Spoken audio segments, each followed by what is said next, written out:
கர்த்தருடைய பரிசுத்த நாமத்துக்கு மகிமையுண்டாகட்டும். இந்த நாளில் உங்களோடு இருப்பதை குறித்து அதிக மகிழ்ச்சி அடைகிறேன்.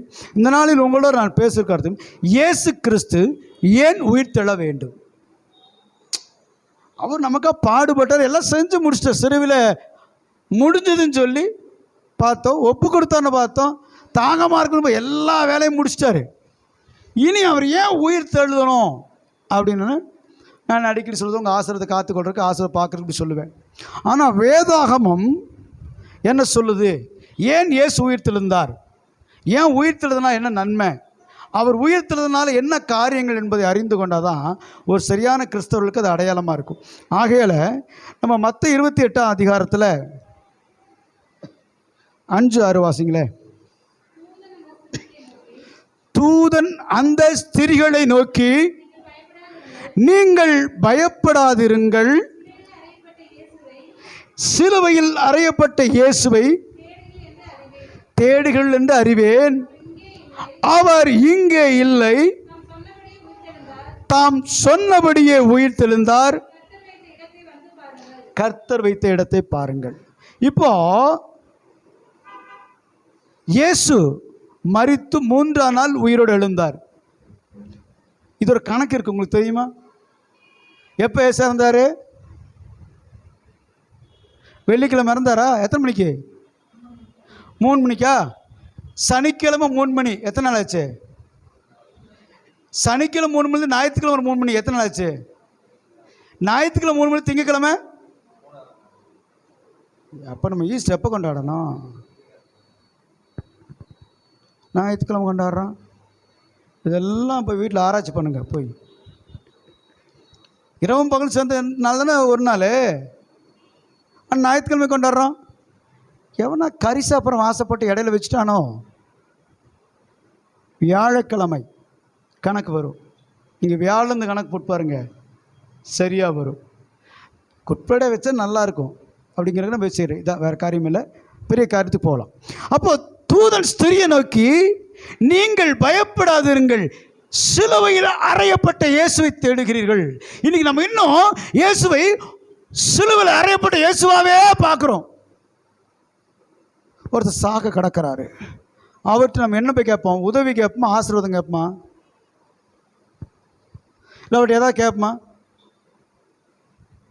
சொத்தெல்லாம் எழுதி வச்சிரு, நீ இப்போ பொடுக்குன்னு போயிடுவேன், நீ பொழைப்பியா தெரியல, இப்போவே பத்திரத்துக்கு கையெழுத்து போடு. முடிஞ்சால் நம்ம அவங்க கையெழுத்து போட்டுருவோம், ரேகை உருட்டி எடுத்துருவோம், ஏதோ சொத்துக்குடி பண்ணிடுவோம். அப்படித்தானே? இவங்க சிலுவையில் அறையப்பட்ட இயேசுவை தேடி வந்திருக்கிறாங்க. ஆனால் அவர் அங்கே இல்லை, உயிர் தெரிஞ்சிட்டாரு. இன்னைக்கு நம்ம எந்த இயேசுவை தேடிக்கொண்டு இருக்கிறோம்? எல்லாவற்றுக்கும் காப்பாற்றுகிற இயேசுவா, கையால் ஆகாத இயேசுவியா? நான் சொல்ற அர்த்தம் புரியுது உங்களுக்கு? முடியாத இயேசுவை நம்ம நோக்கி பார்க்கணும் போல, ஆண்டவரை எப்படியாக ஜெபத்தை கேட்டு எப்படியாக பதில் தாரும், நான் அப்படியாகவே இருந்துக்கிறேன், நான் மனம் மாற மாட்டேன், நான் குணமாக மாட்டேன், என்ன பிரசங்கம் பண்ணால் தூக்கத்தை விட மாட்டேன். அடிக்கடிக்கு ஒரு நண்பர் சொல்லுவார், தூக்கம் கண்களை தழுவுதாமா. தூக்கம் கழுவுச்சுன்னா என்ன ஆகும்? அமௌண்ட்டு காணாமல் போயிடும். தூக்கத்தை விரும்பாதே, விரும்பினால் இந்த இடத்துல நாவாய். அப்போ என்ன சொல்லி விழுத்திரு, அப்பொழுது ஆகாரத்தினால் திருப்தி அடைவாய். அதனால் பிரசங்கம் பண்ணும்போது ஆகாரத்தினால் திருப்தி அடைனா கண்ணை முடிச்சு பார்க்கணும். நல்லா ஃபேன் ஓடுதுன்ட்டு ஆலே அப்படின்னா நம்மளை தூக்குன்னு அடக்கம் பண்ணிடுவாங்க. தூங்குனா முழிச்சிட்டே இருங்க. இங்கே இயேசுவை மகதலா மரியாள் தேடிக்கொண்டு வந்து பார்க்குறாங்க. அங்கே 2 தூதன் என்ன சொல்கிறாங்க? நீங்கள் பயப்படாதிருங்கள், சிலுவையில் அறையப்பட்ட இயேசுவை தேடு என்று அறிவேன். செத்துப்போன இயேசுவை நீ தேடுறப்பா. ஆனால் அவர் அங்கே இல்லை, அவர் உயிர் தெழுந்தார். தாம் சொன்னபடி உயிர் தெழுந்தார். எதுக்காக உயிர் தெழுந்தார்? நம்ம சொல்லிடுவோம், நான் அப்படியே விட்டுட்டு போயிடுவேன் நினச்சா, ஒரு நாளைக்கு நான் திரும்பி வருவேன், அப்போ என்னை பற்றி உனக்கு தெரியும். சொல்லுமா இல்லையா? சண்டை வந்துச்சுன்னா, கோவம் வந்துச்சுன்னா சொல்லுமா இல்லையா? அப்படி சண்டை போட்டு வந்துட்டு பல நாட்களுக்கு அப்புறம் மறுபடியும் அங்கே ஒரு பிரச்சனை, நீங்கள் சும்மா போங்க சொல்லுவான். சொன்னபடி வந்துட்டான்டாவன், சொல்லுவாங்களா இல்லையா? இயேசு அப்படிதான் செஞ்சார். லூக்கா எழுதின சுவிசேஷத்தில் 18ஆம் அதிகாரம் 31 முதல் 33 வரை வாசிக்க கேட்போம். பின்பு அவர் 12 தம்மிடத்தில் அழைத்து, இதோ எருசலேமுக்கு போகிறோம், மனுஷகுமாரனை குறித்து தீர்க்க தரிசனங்கள் எழுதப்பட்டவை எல்லாம் நிறைவேறும். எப்படி எனில் அவர் புறஜாதியிடத்தில் ஒப்புக் கொடுக்கப்பட்டு பரியாசம் நிந்தையும் அடைந்து துக்கப்படுவார்கள், அவரை வாரினால் அடித்து கொலை செய்வார்கள், 3ஆம் நாளிலே அவர் உயிரோடு எழுந்திருப்பார். தான் சீசருக்கு சொன்னபடி என்ன செஞ்சார் இயேசு கிறிஸ்து? உயிர். சில கமிட்மெண்ட் பண்ணுவோம் பாருங்க, நான் இதை பண்ணி கொடுத்துட்றேன், நான் செஞ்சிடறேன்னு. சில தான் கமிட்மெண்ட் என்ன செஞ்சிடும், மாறி போயிருமா இல்லையா? 10ஆம் தேதி செட்டில்மெண்ட்டு, 8ஆம் தேதி செட்டில்மெண்ட் வாங்கி சும்மா வாய் வச்சது போ அப்படின்னு அனுப்பிடுவோம். அந்த 8ஆம் தேதி பலன் கிடைக்காது. இல்லை நம்ம சொன்ன காரியத்தை நிறைவேற்ற முடியாது, வரேன்னு சொன்ன காரியத்தை வர முடியாது. என்ன ஆகிறோம்? ஒரு சஃபர் ஆகிடுவோம். நமக்குள்ள பயம் வருமா இல்லையா? ஆஹா, சம்திங் ஏதோ பிரச்சனை நடக்க போகுது அப்படின்னு பயப்படுவோம். ஆனால் அதை நிறைவேற்றும் போது எப்படி நம்ம நிறைவேற்றுவோம்? அந்த 10ஆம் தேதி நம்ம கொடுக்க வேண்டிய செட்டில் பண்ண வேண்டிய அமௌண்ட்டு, இல்லை ஒரு காரியம், ஒரு ப்ராமிஸ் பண்ண காரியம் நிறைவேற்றுதுன்னு போது நம்ம கம்பீரமாக இருப்போமா இல்லையா? இப்போ இயேசு ஏன் உயிர் தெழுந்தான்னா, சீசர் சொல்லிக்கிறாரு, நான் 3ஆம் நாளிலே உயிரோடு எழுந்திருப்பேன். ஏன்னா தீர்க்க தரிசனம் அவர் சொல்லுது, மரண கட்டுகள் அவர் என்ன செய்ய முடியாதான். சங்கீதக்காரன் அழகா சொல்லுவான். என்ன சொல்லுவான் சொல்லுங்க பார்க்கலாம்? சங்கீதக்காரே முடிக்கிறாரு. தாவீது சங்கீதங்கள்ல உயிர்த்தெழுந்த குறித்து பேசுறாரு.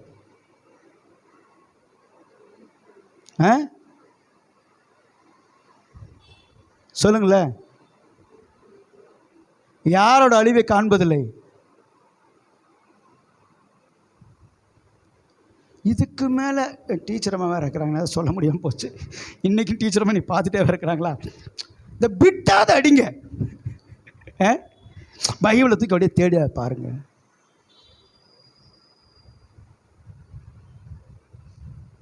மனுஷகுமாரனுக்கு அழிவில்லைன்னு தாவீது சொல்லுவார், அழிவை காண்பதில்லைன்னு சொல்லுவார்.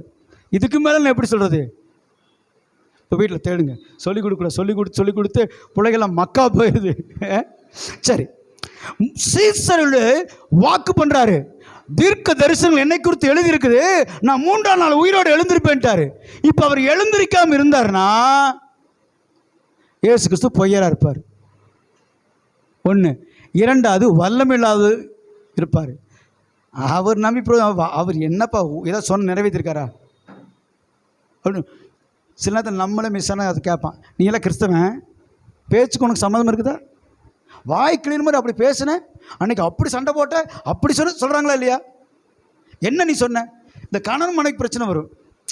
நோம்பிக்கு இந்த ஃபங்க்ஷனுக்கு புடவை எடுத்துறேன், நகை எடுத்துறேன், ஏதாவது வாங்கி தரேன்னு சொல்லிப்பாங்க. அந்த டைம் முடியாது. அந்த அம்மா அழுங்காப்புல பார்க்குறதுலே கொள்ளும் பாருங்க, இப்படி பார்க்கும்.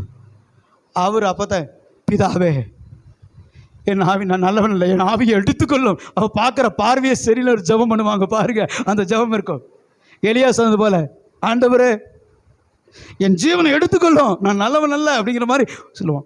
அதே நம்ம செஞ்சுட்டோம்னு வச்சுங்க, சும்மா வச்சுக்க போயமா, நல்லா இருக்குதா, நல்லா இருக்குது, உனக்கு அழகாக இருக்கு, நல்லா அப்படி சொல்லுவோம். அப்படி தானே?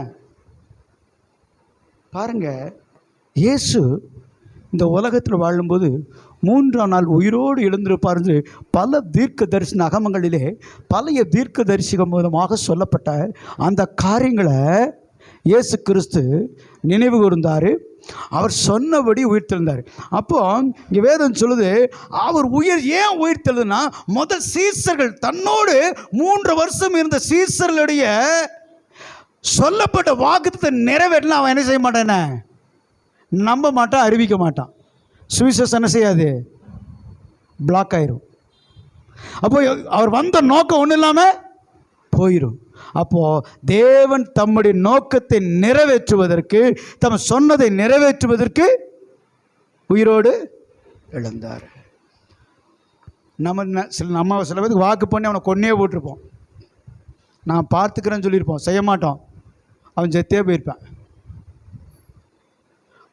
சொல் தவறினால் பாவம். நினச்சிக்கிறீங்க, கத்தி எடுத்து குத்த வேண்டாம், விபச்சாரம் பண்ண வேண்டாம், பெரிய பஞ்சம், நான் தரேன், நான் செய்கிறேன் வாக்கு பண்ணிட்டீங்கன்னா தயவுசெய்து என்ன செஞ்சாங்க, பண்ணாதீங்க. அதான் அழகாக பொருத்தனை கொடுத்துன்னு சொன்னார். பொருத்தனை பண்ணாத, பண்ணவனை கண்ணி. சிலருடைய ஆசீர்வாதத்துக்கு காரணமே பொருத்தனையை நீ தடை பண்ணாலும், பொருத்தனை நிறைவேற்ற விடாவிட்டாலும் உன் வீட்டில் சாபம் வந்துருச்சு, பிசாசு வந்துட்டான்.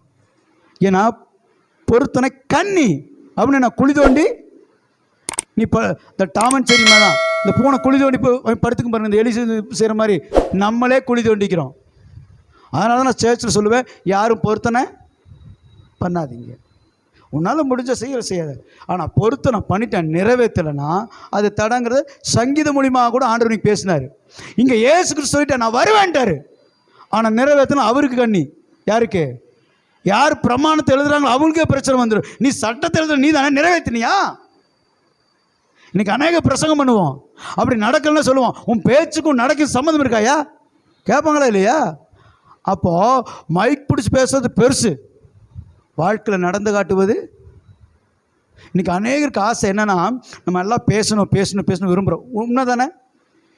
நல்லா என்ன செய்வோம், மைக் பிடிச்சி பேசணும், சபையில் நிற்கணும், 10 பேர்த்துக்கு நல்லா சாட்சி சொல்லணும், நம்மளை மேன்மைப்படுத்த, எல்லாம் ரைட். நம்ம ஒரு சின்ன தப்புன்ட்டு அவன் கேட்குற முதல் கேள்வி, நீ கிறிஸ்தவனா, இப்படி செய்யலாமா உன்ட்ட நான் நிறைய எதிர்பார்த்தேனுமா? அப்போ யார் நம்ம தூசிக்கப்படுது? உங்கள் நிமித்தம் கிறிஸ்துவின் நாமம். இப்போ சீசர் அவர் இயேசு உயிர்த்தல்ல, சீசர் உங்க ஆண்டவர் உயிர்த்தல்னு சொன்னாரே, எங்கடா அப்படிங்கும்போது சீசர் முகம் எப்படி இருக்கும்? சே, போகிறதும் போகிறார், நமக்கு ஒரு ஆப்பை வச்சுட்டு போயிட்டாரு, இந்த வாழவே முடியாது போல்னு. அவர் உயிர் தெழுதாத மட்டும் இவனுக்கு என்ன பண்ணான்னா, இயேசு உயிர் தெழுந்ததுக்கு அப்புறம் கூட பயந்து கதவை சாத்திட்டானுங்க, பூட்டை போட்டானுங்க.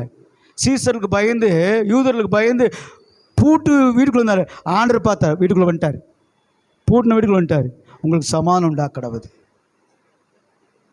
இன்றைக்கி கர்த்தருடைய ஆவியானவர் உங்களை பார்த்து சொல்கிறார், சமானம் உங்களுக்கு உண்டாக்கடவுது. நீ எந்த பிரச்சனை குறித்து கவலையாக இருந்தாலும் சரி, உனக்கு சமானம் உண்டாக்கடன்னு சொல்கிறாரு. காரணம், அடைச்சே வச்சிருக்கலாம், ஆசை தடுத்து வச்சிருக்கலாம், அவர் உள்ளே வந்துடுவார். இந்த ஆசிரத்தை ரிலீஃப் பண்ண விரும்புகிறாரு, உன் நன்மையை திறக்க விரும்புகிறாரு. ஏவன் வேணாம். எனக்கு ஒரு மந்திரவாதி எனக்கு செஞ்சு வச்சுட்டான், ஒரு குடிச்சத்தை அனுப்பிவிட்டான், மந்திரம் போட்டு என்னென்னோ பண்ணான். அந்த பிசாசு சொல்லுது, இங்கே வந்தால் நீ அடிக்கிற, அங்கே போனால் அவன் அடிக்கிறாங்குது. பாவம், அது 2 பக்கம் மத்தளை மட்டும் அடி வேண்டிச்சு. இப்போ நான் சொன்னேன், ஒன்றும் வேண்டாம், அவனை போய் செவனியோடு சாத்திட்டு போ அப்படின்னு. இன்றைக்கி அவருக்கு தான் இருக்கிறாரு. என்னாச்சு? காது போயிடுச்சு. உங்களுக்கு விரோதமாய் உருவாக்கப்பட எந்த ஆயுதமும் வாய்க்காமல் போகும் சொன்னாரா? சொன்னது என்ன செய்வார் ஆண்டவர்? நிறைவேற்றுவாரா? அப்படியே பயந்துட்டு இருக்கிறோம். உன்னை ஆசிரிப்பேன்னு சொன்னாரா? ஆசிரிப்பார். சொன்ன வாக்குத்தத்தத்தை, சொன்ன வார்த்தை நிறைவேற்றுவதிலே அதிகமாக ரெஸ்பான்சிபிள் பார்ட்டின்னு சொன்னால் இயேசு கிறிஸ்து. அதை மரியாதை கொடுத்து சரியாக செய்யறதுக்குரிய ஒரே நபர்னா இயேசு கிறிஸ்து. நம்ம கூட வாக்கு மாறிடுவோம், அவர் என்ன செய்ய மாட்டார்.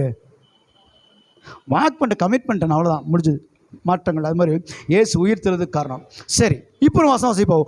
1 கொரிந்தியர் 15ஆம் அதிகாரம் 17ஆம் வசனம். 1 கொரிந்தியர் 15:17. கிறிஸ்து எழுந்திராவிட்டால் உங்கள் விசுவாசம் வீணாயிருக்கும், நீங்கள் இன்னும் பாவங்களில் இருப்பீர்கள்.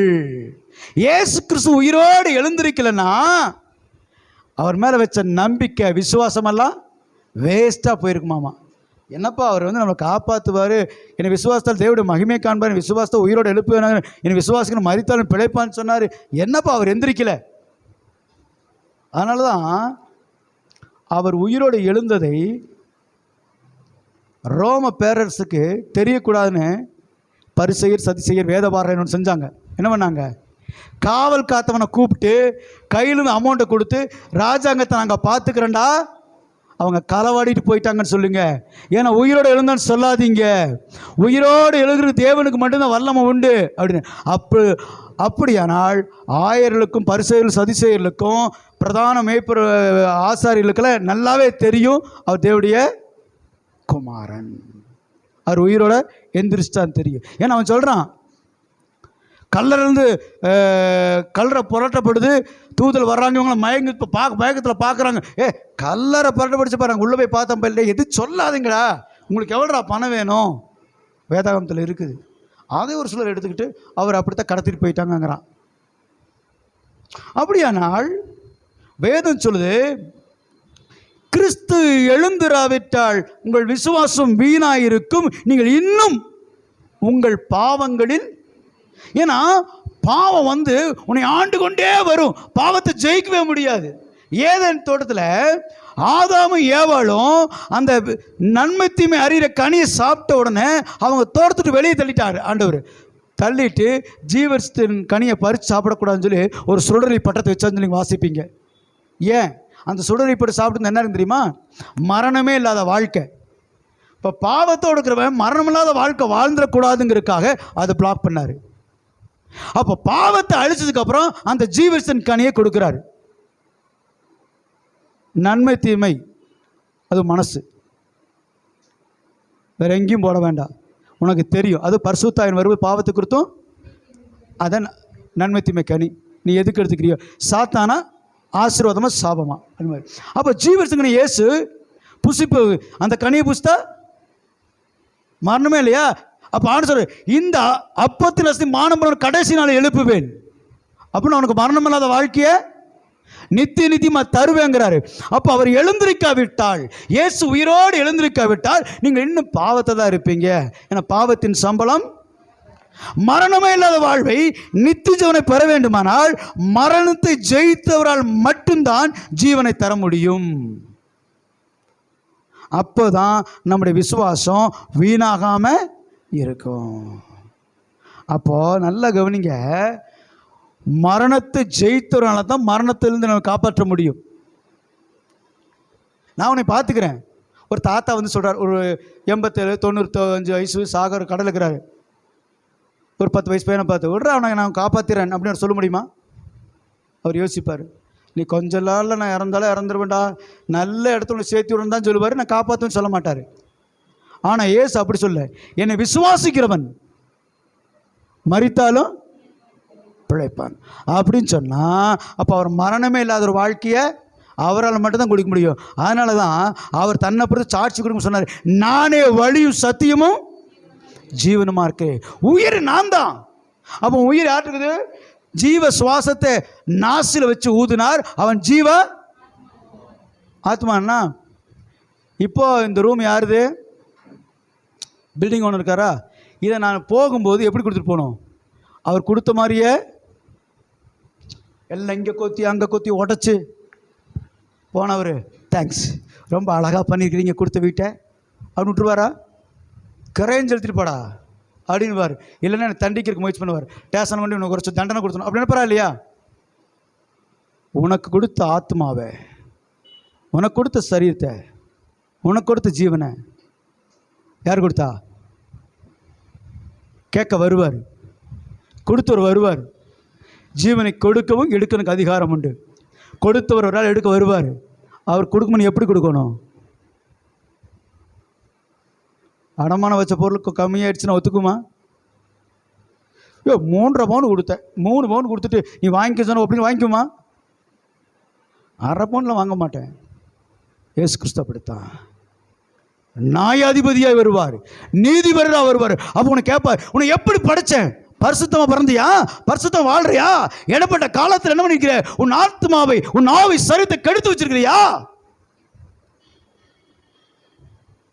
கரையும் செலுத்த வேண்டியது தண்டனை. ஒருவேளை தப்பு செஞ்சுட்டேன், என்னை மன்னித்து நான் தவறே இல்லாத வாழறேன், சரியாமல் இடிஞ்சிருச்சுங்க, நான் சீர்படுத்திடுறேங்க, எனக்கு உதவி செய்யுங்க அப்படின்னு சொன்னால் ரைட். இப்போ நம்ம வாடகை வீட்டில் இருக்கிறோம், பரலோகத்துணைக்கு போகிறதுக்கு ஆயத்தமாகணும். அப்போ இயேசு கிறிஸ்து அவை எல்லாம் சீர்படுத்துவதற்காக தான் தன் சீசருக்கு உயிரோடு பாவத்திலிருந்து விடுதலை கொடுக்கும்படி, விசுவாசத்தில் நம்பிக்கை வைக்கும்படியாக இருந்தார் என்று சொல்லி பார்க்கிறோம். இன்னும் கூட பார்த்த ரோமர் புஸ்தகத்தில் 1ஆம் அதிகாரம் 4-5 வசனங்களை வாசிப்போம். ரோமருக்கு எழுதின நிருபம் 1ஆம் அதிகாரம் 4-5.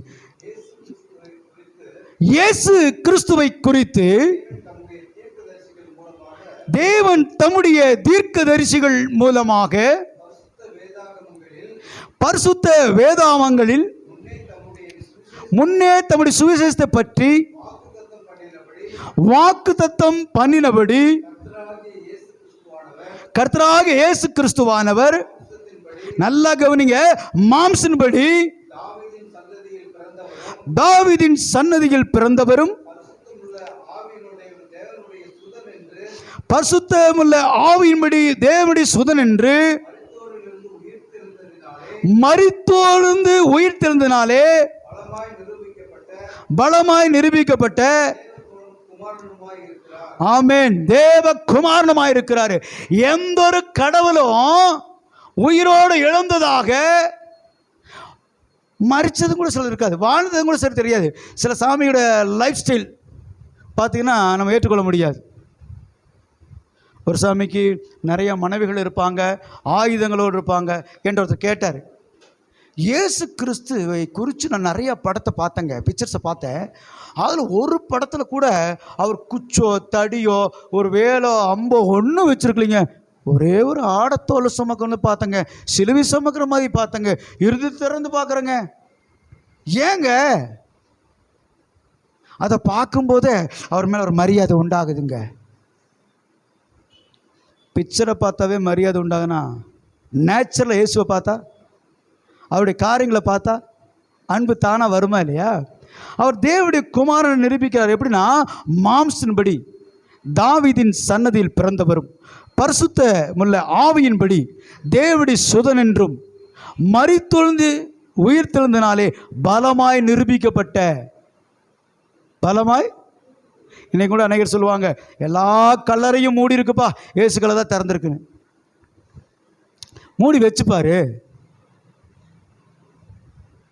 அந்த கல்லறை மூடி வச்சுப்பாரு.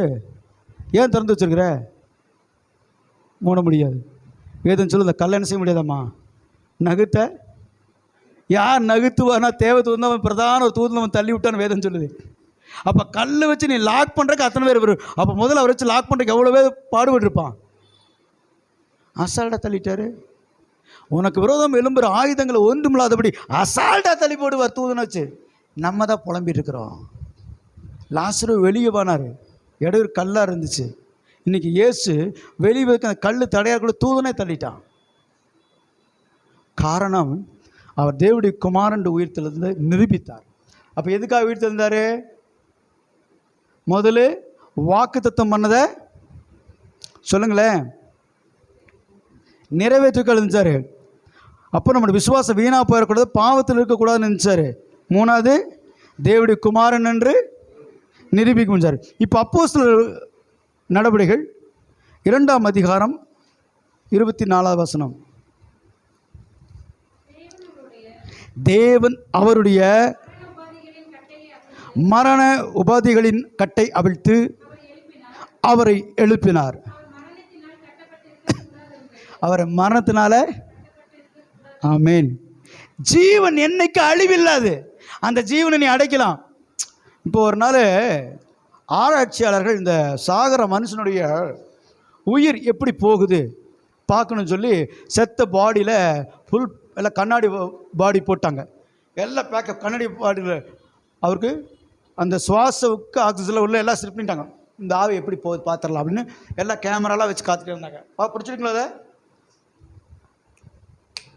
ஒரு சவுண்டு தப்புனுச்சான், கண்ணாடி உடஞ்சிருச்சு. ஆவி எப்படி போச்சுன்னு தெரியல. ஆவியை அடக்க ஒரு நாளும் ஒரு மனுஷனாலும்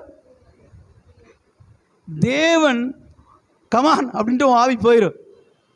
நீ கேக் வெட்டிட்டு இருக்கலாம், நீ காரில் போயிட்டு இருக்கலாம், அவர் தன்னுடைய ஆவியை வாப்பா.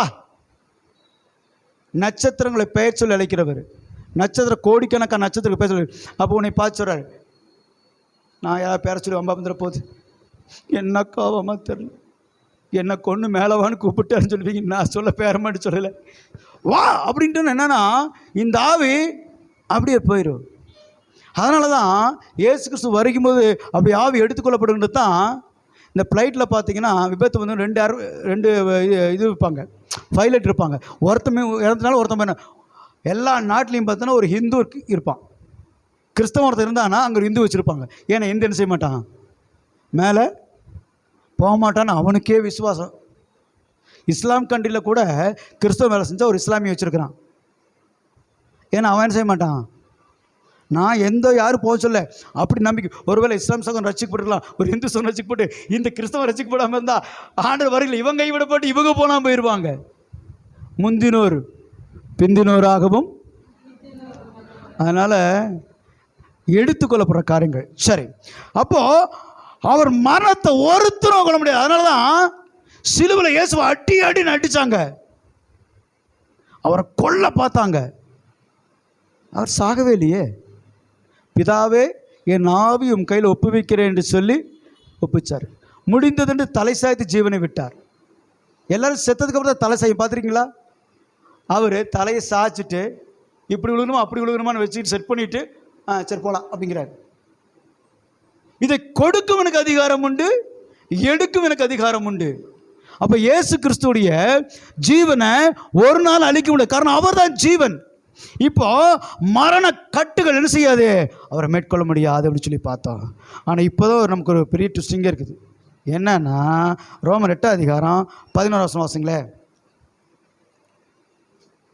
அன்றியும் இயேசுவை மரித்தோலிருந்து எழுப்பினருடைய ஆவி உங்களில் வாசமாயிருந்தால், கிறிஸ்துவை மரித்தோலிருந்து எழுப்பினவர் உங்களில் வாசமாக இருக்கிற தம்முடைய ஆவியினாலே சாவுக்கு எதுவான உங்கள் சரீரங்களை உயிர்ப்பிப்பார். இப்போ உன்னுடைய ஆவி இருக்கு, கடைசி நாளில் உன்னை உயிரோடு எழுப்பணும் அப்படின்னா ஆல்ரெடி அவருடைய ஆவி நினைச்சிருக்கணும், தேவனுடைய ஆவியை பெற்றிருக்கணும். உன்னுடைய ஆவி மட்டும் போதாது, உன் உயிர்ப்பிக்கிறதுக்கு ஒரு ஆவி இருக்குது, அந்த ஆவி இருக்கணும். அப்படிதான் வேதம் சொல்லுது. அன்றியும் இயேசுவை மரித்தொழுந்து எழுப்பினுடைய ஆவி, இயேசு கிறிஸ்து உயிரோடு எழுப்பினுடைய ஆவி உங்களுக்குள் வாசமாக இருந்தால், கிறிஸ்துவை மரித்தொழுந்து எழுப்பினவர் உங்களில் வாசமாக இருக்கிற தம்முடைய தம்முடைய ஆவினாலே சாவுக்கு எதுவான உங்கள் சரீரங்களை உயிர்ப்பிப்பார். அப்போ நமக்குள்ள எந்த ஆவி தேவை? தேவனுடைய. அப்போ தேவனுடைய ஆவி இருந்துச்சுன்னா, நல்லா கவனிங்க, தேவனுடைய ஆவி இருந்துச்சுன்னா தேவனுடைய ஆவி ஒன்றி தேவனுக்குரியவைகளை அறிய முடியாது. அப்போ தேவனுடைய வருகை எடுத்துக்கொள்ளப்பட்டு நடக்கிற எல்லா சம்பவம் தெரியணும், வாழ்க்கை நடக்கிற எல்லா எதிர்கால எல்லாம் உனக்கு தெரியணும், தேவனுடைய ஆவி உனக்குள்ள இருக்கணும். நான் சொல்றது உங்களுக்கு புரியுதா? தேவனுடைய ஆவியில் வேறுடைய ஆவி இருக்குது. அப்போ அது என்ன செய்யும்? உன்னை சாகடிக்கிறதுக்கு என்னென்ன பிளானோ அது வேலையை அது செய்ய ஆரம்பிச்சிடும்.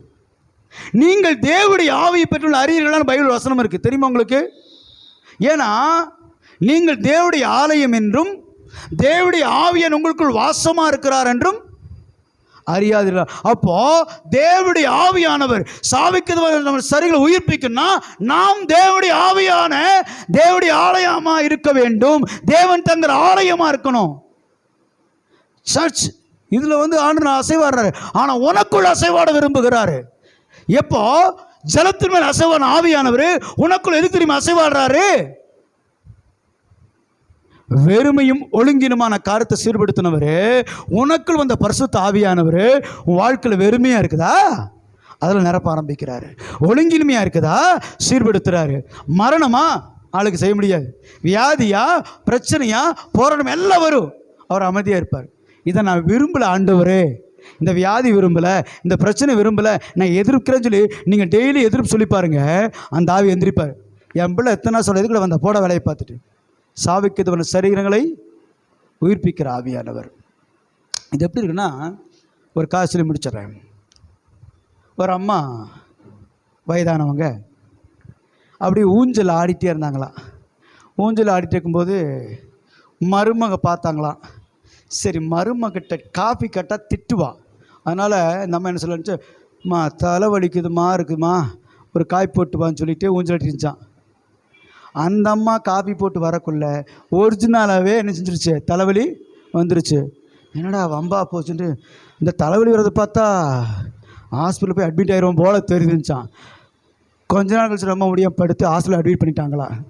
ஐயோ, டாக்டர் 10 நாளாவது ட்ரீட்மெண்ட் கொடுப்பான் போல தெரியுதுன்னு டாக்டர் வந்துடுறான். நீ 10 நாள் ட்ரீட்மெண்ட்டில் இருக்கணுமா, உனக்கு எல்லாம் ஸ்கேன் பண்ணணும், எக்ஸ்ரே பண்ணணும். புலம்பிட்டு அந்த அம்மா சொல்லிச்சா, என்னடா நான் எதிர்பார்க்குற காரியமெல்லாம் நடக்குது அப்படின்னுச்சா.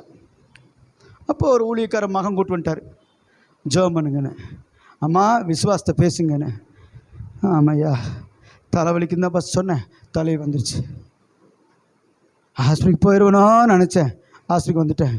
10 நாள் கிடப்பேன்னு நினச்சேன்.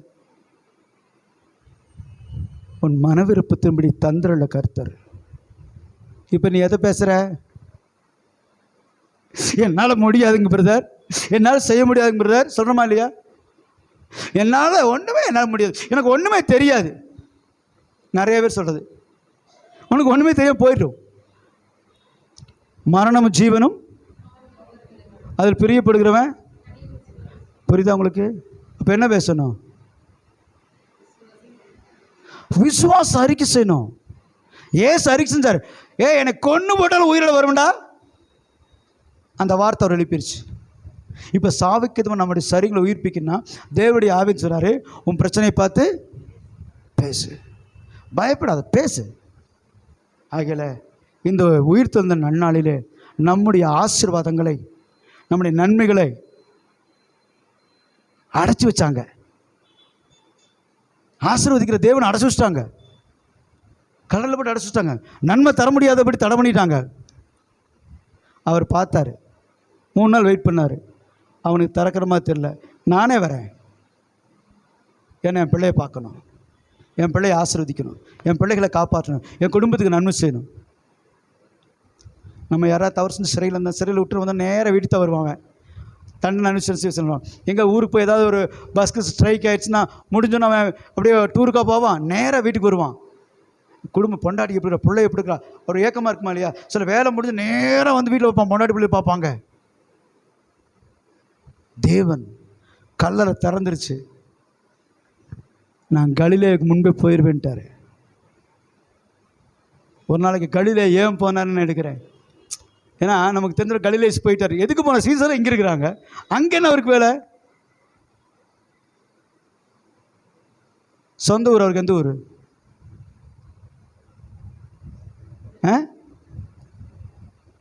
கலிலேயா. நாசரத் அவங்க அப்பா ஊர். அப்படியா? சொல்லுங்க பார்க்கலாம் எங்கன்னு. நான் கொஞ்சம் கொலை பண்ணி தான் விட்டுருக்கேன், சொல்லுங்க பார்க்கலாம். இப்போ இதெல்லாம் பைபிளில் தேடுங்க. சும்மாவே பிரியாணி சாப்பிட்டா எப்படி? கொஞ்சம் வேலை செய்யணுமா இல்லையா? சாப்பிட்டு ஏசு ஏன் கலிலேயா போனான்னு பாருங்கள். ஒரு நல்ல சம்பவம் இருக்குது. கானா ஒரு கல்யாணத்தில் ஃபஸ்ட்டு ஒரு அற்புதம் செஞ்சாரா, அதுக்கப்புறம் அற்புதம் செய்யவில்லைன்னு போட்டிருக்கேன் தெரியுமா? செஞ்சாரா அற்புதம்? நீங்களாம் பார்க்குறது பார்த்தா இப்படிலாம் கேள்வி கேட்டீங்க. ஆமாம், வரமாட்டேன். எனக்கு படிக்கும்போதே கேள்வி கேட்ட ஸ்கூல் விட்டு நின்னேன், வேலை செய்யும்போது கேள்வி கேட்டால் வேலை விட்டு நின்னேன். சர்ச்சில் இப்படி கேள்வி கேட்டீங்க. ஆமாம், பி கேர்ஃபுல்ங்கிற மாதிரி இருக்குது. கர்த்தர் நல்லவர். கண்களை மூடி நம்ம ஜெபிப்போம்.